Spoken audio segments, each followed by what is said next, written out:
Yep, I'm diving face first into the fire with this one today, and I look at my subscriber count and it has me a little worried, but I'm going in anyway. Nice. So you saw the title of the video today. I'm going to be arguing why Rey was a Palpatine all along, that it was the plan from the beginning. What? Look, all Chandler being an aside here, this was my Rey theory when The Force Awakens first came out, and most of my evidence is going to be from that movie, but don't think that I think the sequel trilogy was perfect. You know, they could have leaned into this a lot more, in my opinion, to make it better. But between the, reactions that the first two got, the scared executives meddling because of it kind of destroyed any unified vision for this trilogy, and if they had picked one vision, maybe this one, maybe it could have been good. Probably not good enough to live up to Star Wars, but honestly, what can? For this theory, though, we're going to be starting on Jakku. Sure, it's a junkyard of a planet, but there is one other character who starts The Force Awakens on this planet, and that is Lor San Tekka. And just for a quick little refresher, he's the one who Poe gets the last piece of the map to Luke from, and then he's killed by Kylo Ren. So he has the final piece of the map to Luke, Leia knows where he is, and so does the First Order. And to add on to that, he knows Kylo Ren and knew him as Ben Solo, so there is also some extra information where he was working for the Empire so that he could protect Jedi lore from them, and then after the Empire fell, he helped Luke find more Jedi lore. So we have an expert on the Jedi Order who is well connected and is on Jakku for his retirement, maybe? I mean, even if he does want to retire on this scrapyard, it sure is lucky that he retires around the time where the First Order is starting to take over, as there are no more Jedi, It's lucky that he survived another purge. In my experience, there's no such thing as luck. I agree, Ben, though I guess in my case I'm arguing against coincidence here, but enough about Lor San Tekka. Let's look at Rey herself. She's obviously very powerful and is accused of being a Mary Sue all throughout the trilogy, and I'm not going to go point by point for why I think a scavenger would learn certain skills or otherwise be long dead, but there is one show of power that I want to look at that, when isolated, can look like a Mary Sue type power. This is an extraordinary use of her power here, and, some call it bad writing, point to it as the reason why she's a Mary Sue, that it's coming too quick and too easy for her. And to that I say, yes, that's the nature of the dark side, though, and that's not just me saying that, that's Yoda and Empire, and, that's about as close as scripture as you can get to the Force, But there was one other thing she did in The Force Awakens a couple of times that looked a little familiar to me. Did you see that? Ring any bells for you? Yeah, that's a Papa Palpatine specialty right there. And, again, this is people accusing her of being a Mary Sue. It's too quick, it's too easy, but at the same time, she's almost like realizing, oh, I can use the Force here, and again, it is coming to her quick and easy because she's calling on the dark side of the Force, and then her instinct is to have that same stabbing motion that the most evil villain in the history of Star Wars has ever used. And I have one last piece of evidence from The Force Awakens, or maybe it's more of a question, but at the end, why is Rey the one that Leia sends to get Luke? I'll admit, this annoyed me at first, and I know I'm not the only one. Why does Leia think that this girl from some backwater world is going to convince her brother to come back? Why not just do it herself? But this starts to make sense as you put the pieces of the puzzle together. Luke left a map, so there must be some reason he would want to be found, and Lor San Tekka just so happens to be on the same planet as this extremely powerful Force user.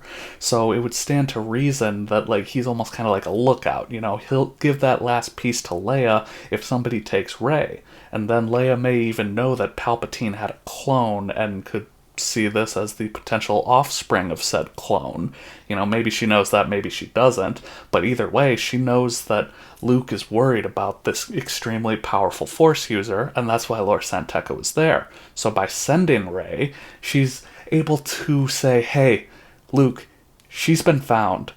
She may be trained, and Luke would have to come back because a Palpatine being trained again would be a terrible thing for the galaxy. Now, I hear you saying, well, Kylo has the Skywalker blood, he can be just as terrible a force on the galaxy, and I agree. I also think Lor San Tekka agrees. I think that's why he gives Poe that last piece of the map in the beginning of the movie, so that Luke can come back and stop Kylo from continuing to try to destroy the galaxy. But Luke failed Ben. He gave him that last push that led to his fall to the dark side. I don't think it would be possible for him to bring Ben back to the light, and I don't think he could bring himself to kill his nephew either, which I hear plenty of you saying, yeah, exactly, that's why The Last Jedi sucks. But even in that moment, I think it's pretty consistent for Luke's character, as he has a moment of fear as he looks beyond, which has always been his weakness. Never his mind on where he was. What he was doing. I don't want to argue about Luke, though, today. I'll make a video soon enough about my thoughts on him, Han, and Leia in the sequel trilogy. Subscribe if you don't want to miss that. But today is about Rey, who does succeed in getting Luke to teach her, if for no other reason than to show why the Jedi should no longer exist. And again, as he's training her, she's continuing to have this natural draw to the dark side. But if I'm talking about The Last Jedi, I can't not talk about Kylo telling Rey that her parents were nobody.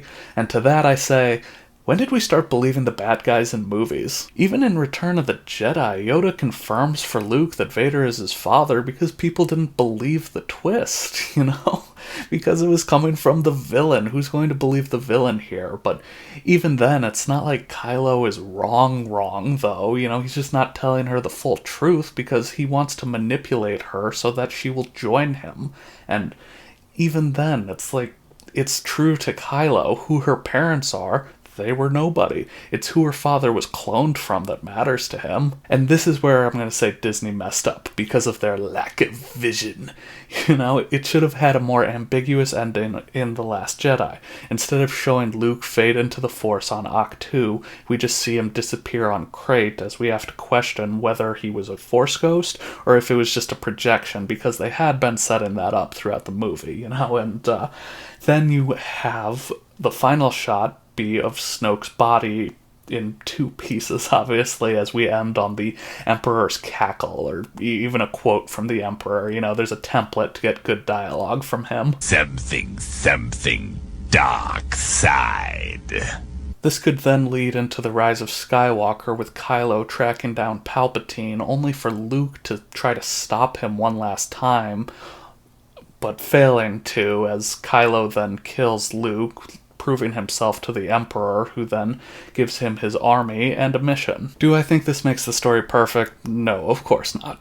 Do I think it makes it better? Maybe. You know, there'd be a lot of changes that would snowball from this, but you guys can let me know in the comments if you think this makes it better than what we got in The Rise of Skywalker. But the only other thing I would really change from a storytelling perspective is at the end with the Rey Skywalker line, and not because I think that she's not worthy of the name, or, you know, I'm against the message of found family being as important as blood family. You know, that is still an important message. I just thought that they were setting up for her to be content being just Rey, you know?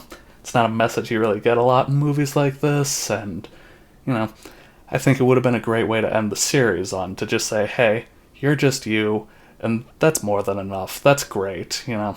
It's not a message you really get a lot. I think it would have been a better one. So that's my theory for today. Obviously, I just wanted to deal with the movies as much as possible, not too much extra content. Obviously, I had to a little with Lor San Tekka, just because he's in the movie so little, and I didn't point out that Daisy Ridley was able to speak with her accent, but John Boyega wasn't. That was something else for me when The Force Awakens came out. I just didn't really want to point it out till the end here, because I didn't want my argument to be as meta as that. But you know, let me know down in the comments what you think of this theory today, or if you think any of my changes would have made the sequels better. I know the sequels aren't for everybody. That's okay too, you know.